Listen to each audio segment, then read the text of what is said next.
clean shave, and a clean face. For over 60 years, this team has transformed itself into a championship organization. Start with an opening comment, and then we'll take questions, starting with Ben Bowen, followed by Mike Cherry. Go ahead, Coach. Yeah, no, I'm good to go. Just start with the questions. Okay, we'll start with Ben Bowen, followed by Mike Cherry. Good morning, Bill. The trade deadline's in a week. I know you've mentioned it's certainly an unusual year with player movement, but how do you view approaching the trade deadline, and have you noticed any more movement in the last few days or whatever? Yeah, Ben, that's something that I'll check in on with Nick here this week. But I usually don't get too involved in that. That's something that communication on that really goes through the personnel department and with Nick and his staff. I'll say generally speaking, the coaches are pretty involved in their game preparations at this point in time until something becomes more of a realistic opportunity. So we'll kind of see how that goes. I really don't have a good sense on that one way or the other. I'm sure that there's some conversations out there how close that would or wouldn't be for us. I'm really not sure at this point. Also wanted to ask you a quick question about Cam Newton. It's been hard not to notice that his play has slipped ever since he came down with the virus and he's returned from it. Is there any concern that maybe he still is not completely recovered from the virus or still showing some effects of it or anything like that? No, I don't think so. I don't think there's any. We would list that on the injury report if there was, but I don't think he's had any symptoms the whole way.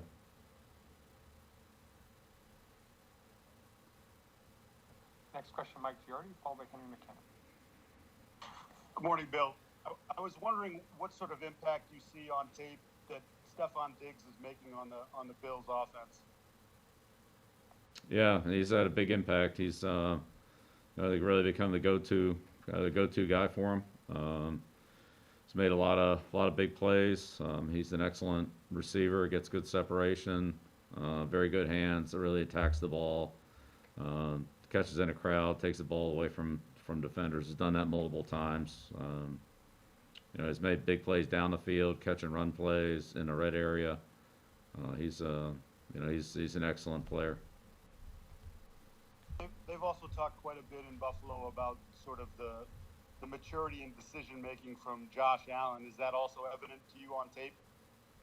It is. Yeah, I think that Josh does a good job of going to some of his secondary outlet receivers based on the coverage where that takes him, and if it's open, he'll throw it for sure, and if it isn't, then he's, I would say, not as quick to pull the ball down and run. He finds secondary receivers and outlets and checkdowns and that kind of thing. Now, he's still a dangerous runner. I'm not saying that, and he can run and he does run, but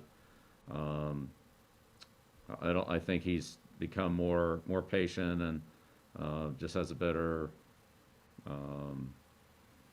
does a better job of dealing with outlet receivers in the coverage or secondary receivers in the pattern, than he did. And, as he's gained experience, I think that's to be expected of any good quarterback like that. So he can certainly make all the throws. He's got a great arm and he can run. He's athletic. He's hard to tackle. But I'd say his overall execution in the passing game has improved, over each of the last 3 years. Next question, Henry McKinnon, followed by Doug Kai.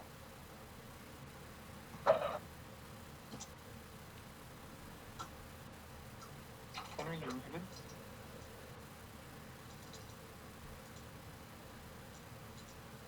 All right, we'll skip Henry and we'll go to Doug Kai. We'll come back to Henry McKinnon. There was a report out there that Brandon Copeland had suffered a season-ending injury, and he sort of seemed to confirm that via Twitter. What would the team lose if Copeland was out for the year, and are you happy with the depth that you have otherwise at linebacker? Right. Well, we'll see how that goes. I think he's still. I talked to him yesterday, and I think he's still, going through a little, series of evaluations and tests and so forth. But yeah, Brandon's done a good job of giving us some versatility. Has played for us on all 4 downs. In the kicking game, and some inside linebacker and outside linebacker. So, he's an experienced player that, in our situation, be hard to replace. We'll go back to Henry McKenna.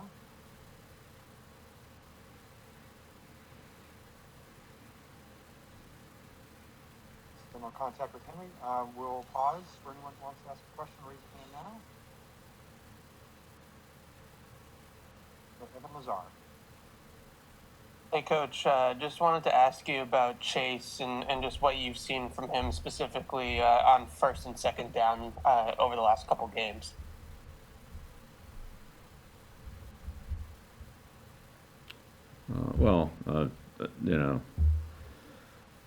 Look, it's just really all about team defense, and I think speaking for all of us, we've had some good moments, and we've had some not so good ones, and what we need is more consistency, and that comes from everybody across the board. So Chase is plays hard. He's a great pursuit player. He's strong at the point of attack. He can defeat blockers and can rush the passer. But just collectively, we all have to be more consistent in our execution and of the defense and our fundamentals in the defense, and we've just given up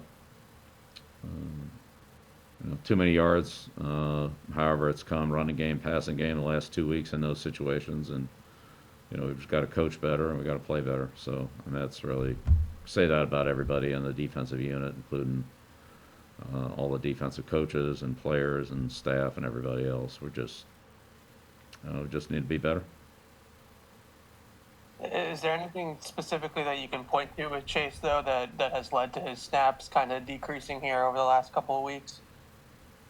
No, I think he's been the same player. Some of it's situational and game plan, and the way things worked out in the last 2 games, but not good. He's a good player for us, and he'll continue to play. Thanks, Coach.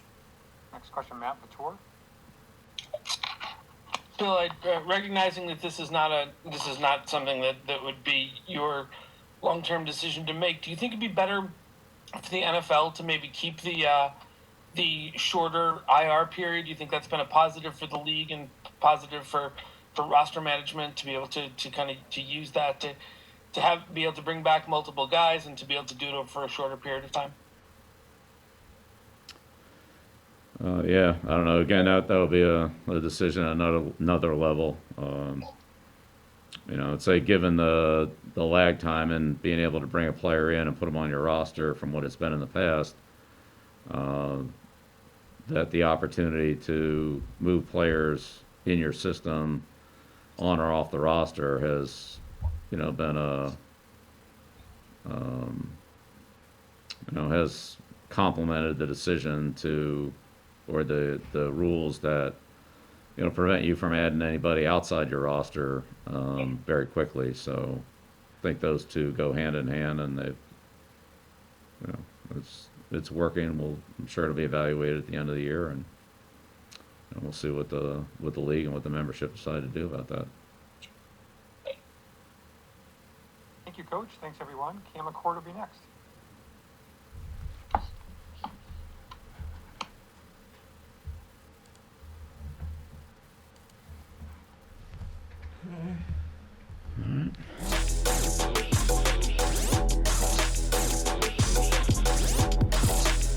Head to Dunkin' for the snacking menu.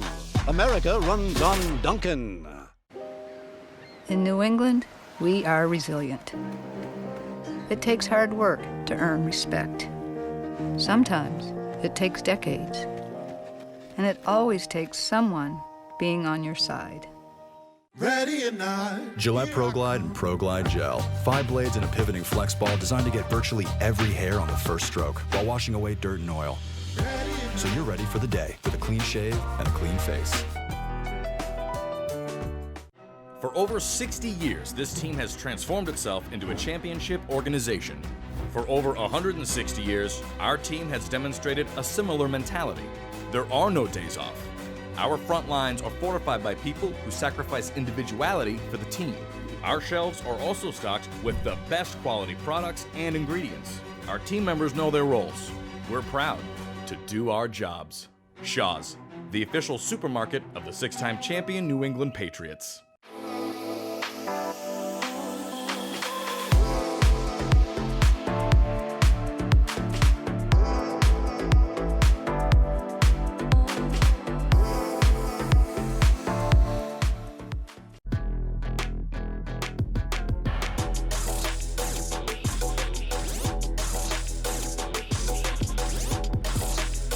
Head to Dunkin' for the snacking menu.